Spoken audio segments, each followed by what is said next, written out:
नमस्कार, आप देख रहे हैं बिग फाइट लाइव। आपके साथ मैं हूं श्वेता मिश्रा अवस्थी। लोकसभा चुनाव के लिए राजस्थान में सियासी पिच तैयार है। जल्द ही दोनों टीमों के उम्मीदवार सामने आ जाएंगे, लेकिन लोकसभा उम्मीदवारों के नामों को लेकर जोरदार माथापच्ची चल रही है। बीजेपी लगभग अपने उम्मीदवारों के नाम फाइनल कर चुकी है। उम्मीदवारों के नामों का पैनल कमोवेश तैयार भी कर लिया गया है और इन नामों पर दिल्ली में उच्च स्तरीय मंथन भी हो चुका है। जेपी नड्डा और अमित शाह राजस्थान भाजपा के नेताओं की बैठक ले चुके हैं।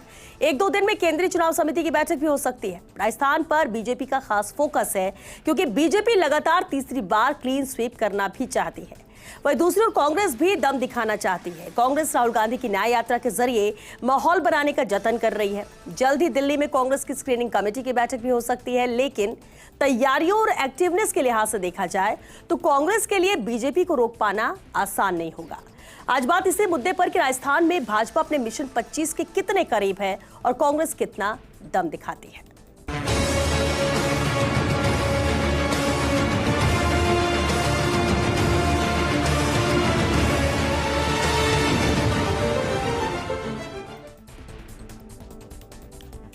तो कौन होंगे वो स्पेशल 25 बीजेपी और कांग्रेस के वो उम्मीदवार? चलिए इस पर हम चर्चा करेंगे। खास मुद्दा है, खास मेहमान हमारे साथ जुड़ चुके हैं। सबसे पहले उनसे रूबरू करा दें आपको। हमारे साथ हैं बीजेपी प्रवक्ता डॉक्टर अपूर्वा सिंह जी। बहुत स्वागत है अपूर्वा जी आपका।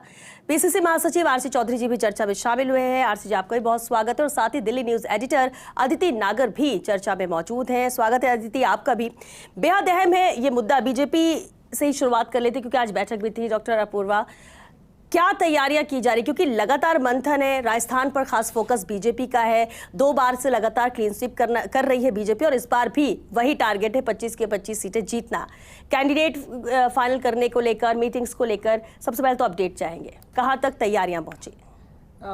देखिए, विकसित भारत के संकल्प को लिए अमृत यात्रा का भी हमने संकल्प लिया और इसके साथ में माँ भारती को विश्व के शीर्ष में किस प्रकार से स्थापित करना है, इस प्रतिबद्धता के साथ जनता ने जो विकसित भारत के प्रति अटूट विश्वास जताया है, उस विश्वास को हमें किस तरीके से एक मजबूत आधारशिला देनी है, एक आधार स्तंभ मजबूत बनाना है, उस चीज़ को लेकर के आज हमारे राष्ट्रीय नेतृत्व ने हमारे राज्य के नेतृत्व के साथ में चर्चा की है। और इसी के साथ हम आगे अपनी योजना, हमारी नीतियाँ क्या रहेंगी, हमारी रणनीतियाँ क्या रहेंगी, उसके ऊपर भी आज चर्चा हुई है। जहाँ तक बात रही कैंडिडेट्स की, तो देखिए भारतीय जनता पार्टी जो है वो साध्य के ऊपर बल देती है, साधन के ऊपर नहीं। कैंडिडेट चाहे कोई भी हो, हमारा जो एंड है, मीन्स कोई भी हो सकते हैं, पर एंड है हमारा जनता की सेवा करना। तो चेहरे चाहे कोई भी हो, रिजल्ट हमारा वही रहने वाला है, जिसको कहते हैं फाइनल माइलस्टोन हमारा वही रहने वाला है कि हम जनता की सेवा करने वाले हैं। जनता का जो अटूट विश्वास है विकसित भारत के प्रति, आत्मनिर्भर भारत के प्रति, उसको हमें किस प्रकार से पूरा करना है, आज यही चर्चा हुई है।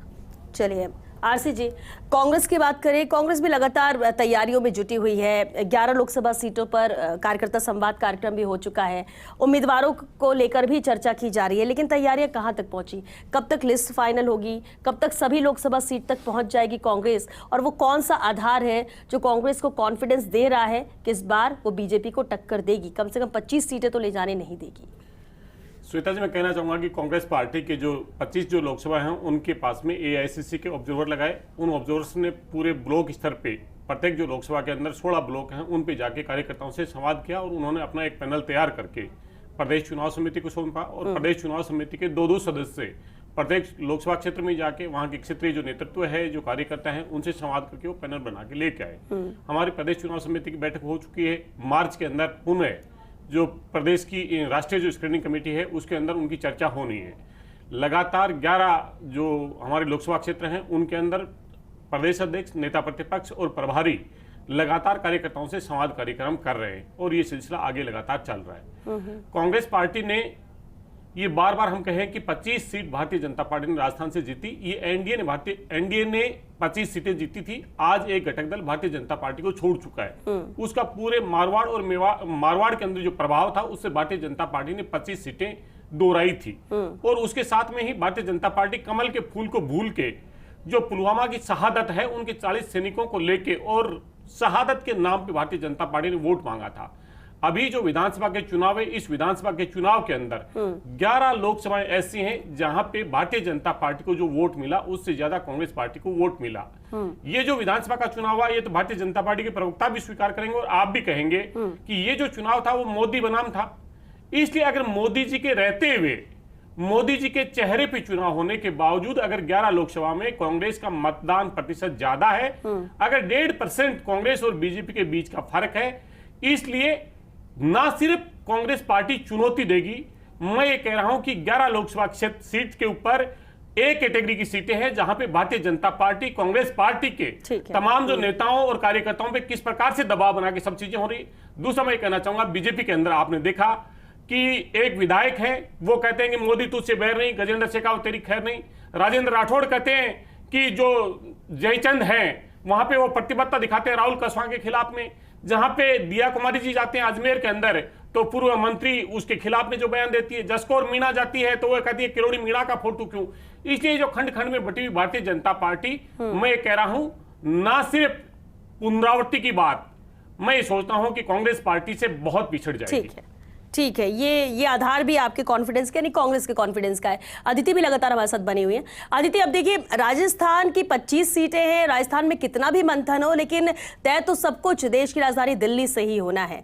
अब क्योंकि दिल्ली में आप मौजूद हैं, आज बैठक भी दिल्ली में थी, सबसे पहले तो जानना चाहेंगी कि जो तैयारियों की बात और जो दावे किए जा रहे हैं वो हकीकत में कितने नजर आ रहे हैं? कितना आसान है कैंडिडेट फाइनल करना, या कितना ज्यादा मुश्किल हो रहा है कि किसकी टिकट काटी जाए, किसे मौका दिया जाए, और क्या किया जाए कि 25 सीटें जीत जाए बीजेपी की तरफ से?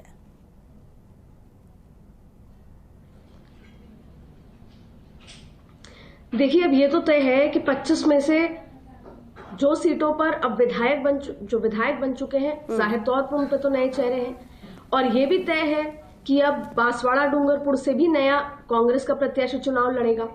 तो काफी सारी चीजें तो ऑब्वियस तरीके से तय हैं।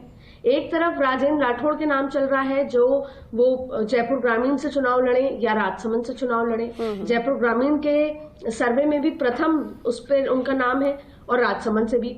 और ये भी माना जा रहा है कि राजसमंद से क्योंकि एक विधायक है, महिला है, वो चुनाव लड़ना चाहती हैं, तो कहीं ना कहीं दिया कुमारी नहीं चाहती कि वो वहां से चुनाव लड़े, तो राजेंद्र राठौड़ लड़ ले। तो तमाम ऐसी स्थिति के बीच में सब कुछ आसान नहीं है, क्योंकि बगावत ना हो जाए। और ये सिर्फ राजस्थान का डर नहीं है, ये हर जगह का डर है। लेकिन क्योंकि कांग्रेस जैसी स्थिति नहीं है भारतीय जनता पार्टी में, आलाकमान स्ट्रिक्ट है, डिसिप्लिन्ड है, तो कहीं ना कहीं बगावत होती हुई विधानसभाओं में भी दिखी थी। लेकिन चाहे ये 25 सीटें हों, चाहे आज मध्य प्रदेश की बैठक हो, वहां पर 29 सीटें हों, सभी जगह विस्तार से चर्चा हुई है।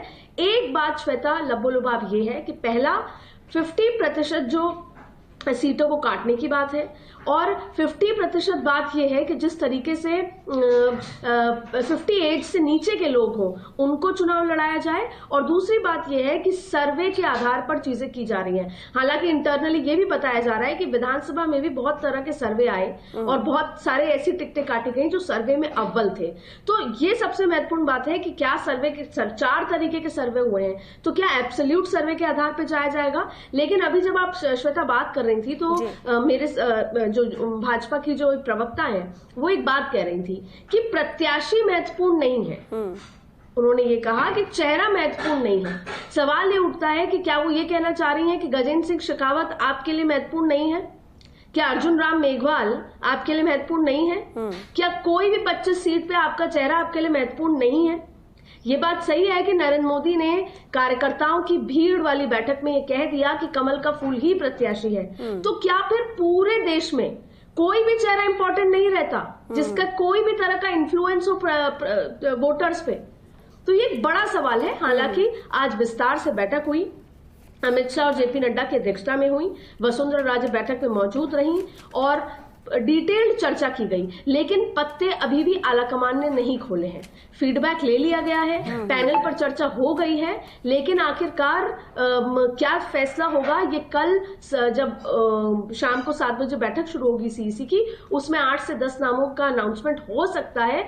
कुछ उन सीटों को जो विवादित है उनको होल्ड किया जा सकता है, लेकिन जाति समीकरण 2 बार के बाद अगर किसी का सर्वे खराब है तो फिर, या जैसे अगर बात करें उदयपुर की, तो उदयपुर में जो सांसद है उनकी तबीयत ठीक नहीं रहती। ऐसे कई लंबी फहरिस्त है जो धौलपुर के लिए कहा जा रहा है। पहली सूची नामों की कब तक आ सकती है अदिति, अगर मैक्सिमम भी इंतजार किया जाए तो?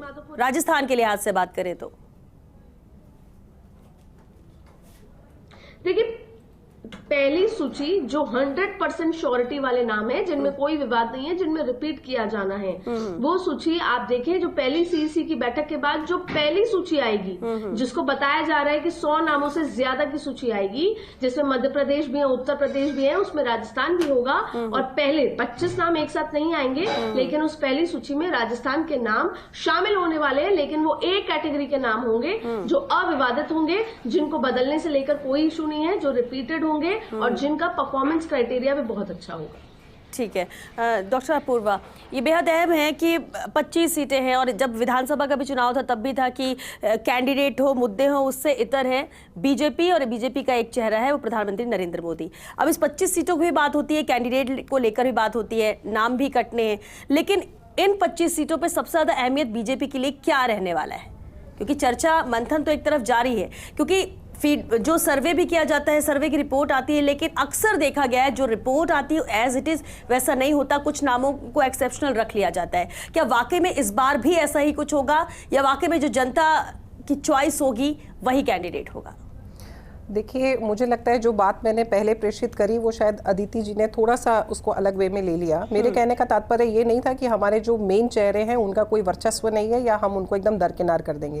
मेरे कहने का मतलब ये था कि चेहरे चाहे कोई भी हो, हमारा प्रत्येक चेहरा जो है वो केवल इसी चीज के लिए प्रतिबद्ध है कि किस तरीके से विकास की मुख्य धारा के अंदर लोगों को जोड़ा जा सके। और हमारे लिए साधन से ज्यादा साध्य महत्वपूर्ण होता है, चाहे वो कैंडिडेट कोई भी हो, चाहे वो हमारे माननीय गजेंद्र सिंह जी हो, चाहे वो कोई भी अन्य कैंडिडेट हो सकता है। तो मैंने ये कभी नहीं कहा कि हमारे लिए वो चेहरे महत्वपूर्ण नहीं है, पर उन चेहरों के लिए भी विकास ही महत्वपूर्ण है, बात ये है। गजेंद्र सिंह जी के लिए भी विकास महत्वपूर्ण है, बात ये है। दूसरा विषय जो अभी चौधरी साहब ने एक बात कही थी कि एनडीए के घटक दल के कारण बीजेपी 25 सीटें लेकर आई थी, तो मैं इनसे जानना चाहती हूं कि जिस चेहरे की तरफ ये इशारा कर रहे थे, उस चेहरे ने विधानसभा चुनाव में कितने मार्जिन से अपनी सीट बचाई है? मात्र 2000 से। किस इन्फ्लुएंस की बात करते हैं? ये मारवाड़ में है, मेवाड़ में है, कौन सी इन्फ्लुएंस की बात करते हैं? कोई इन्फ्लुएंस नहीं है उस चेहरे का, मात्र 2000 वोट, दैट्स इट। वो भी एक मार्जिन 1 और 2 बूथ की बात रही है, इससे ज्यादा नहीं। तो ये मुगालता तो छोड़ दे। तीसरी बात जो आप मेरे से चेहरों की पूछ रही हैं वो ये है कि देखिए, सर्वे बहुत बड़ा रोल इसमें प्ले करता है। जनता जिसको अपना नेता और लीडर देखना चाहती है, हम उसी को चुनते हैं, हम उसी को वो सीट देने का प्रयास करते हैं। मगर कुछ एक सीटें ऐसी हो सकती हैं जैसे जहां पर अभी चेहरे नहीं है, जैसे आदिति जी ने भी कहा कि वहां पे सीटें खाली हो चुकी है। अब वहां पर हमें किस व्यक्ति को लेकर आना है, वहां कौन व्यक्ति सूटेबल रहेगा विकास की धारा लाने के लिए, वहां के लोगों की समस्याएं जानने के लिए, उनको निराकरण करने के लिए, उसके ऊपर पार्टी बैठ के अपने तरीके से चिंतन और मंथन करती है, और मुझे लगता है वो एक्सेप्टेबल भी होना चाहिए। ठीक है, आरसी जी, कांग्रेस की बात की जाए तो देखिए, बीजेपी तो पुरजोर तरीके से तैयारी कर रही है, कॉन्फिडेंस इसलिए भी ज्यादा है कि 2 बार से लगातार पूरी 25 सीटें जीत रहे हैं। जब राजस्थान में सरकार बनी कांग्रेस की, तब भी एक भी सीट लाने में कांग्रेस कामयाब नहीं रही। तो ऐसे में इस बार चैलेंज तो बड़ा है, भले कितनी मेहनत आप लोग करें या फिर कितने एफर्ट्स लगाए, कितने भी मुद्दे लेकर आए, चैलेंज तो बड़ा कांग्रेस के लिए जरूर है। लेकिन ठीक है, आप लोगों का भी सर्वे हो रहा होगा, कई साथी जो हैं कांग्रेस का साथ छोड़ के जा चुके हैं, लेकिन क्या वाकई में अभी एकजुटता कांग्रेस के अंदर है? कहीं अंदरूनी तौर पर तो नहीं कि पहले ऐसे मामले आ जाए जिसे सुलझाना पड़े, साथ लेकर चलने की बात हो? क्योंकि कांग्रेस बाहर से ज्यादा अंदरूनी तौर पर लड़ाई ज्यादा लड़ रही है, फिर वो राजस्थान हो चाहे दूसरे राज्य हैं। श्वेता जी, मैंने लंबी श्रृंखला आपको पहले भी बताई, और आप कहें तो मैं पूरी लोकसभा वाइज बता सकता हूं किस प्रकार से भारतीय जनता पार्टी के तमाम जो नेता हैं वो खुल के एक दूसरे के खिलाफ बोल रहे हैं, और वो खुले मन से बोल रहे हैं। घर छोड़ के क्यों आ रहे हैं? आप इस पे फोकस करिए। अगर वो राजस्थान के बारे में कांग्रेस अपनी न्यूज़ बचा पाएगी। जो प्रवक्ता है, हमने उनको स्पेस दिया, अगर वो चाहें तो सुने, नहीं तो कोई दिक्कत नहीं है, आप बोलते रहें बीच में। ये कह रहे हैं कि हमें उस चेहरे पे भरोसा नहीं जो एनडीए का घटक दल था। ये भारतीय जनता पार्टी के साथ में है कि जो जिसने भारतीय जनता पार्टी को आगे बढ़ाया, चाहे अकाली दल हो, चाहे एआईडीएमके हो, चाहे और दूसरे तमाम पुराने, चाहे लोकदल हो, जितने भी लंबे समय के साथ में भारतीय जनता पार्टी के रहे, उन्हें पूरे को निगाल गई। उन्हें गठबंधन के लोगों के साथ में जो गठबंधन का जो रिश्ता है वो भारतीय जनता पार्टी को भरोसा का नहीं रहा। ये भारतीय जनता पार्टी का अपना एक अंदरूनी मामला है।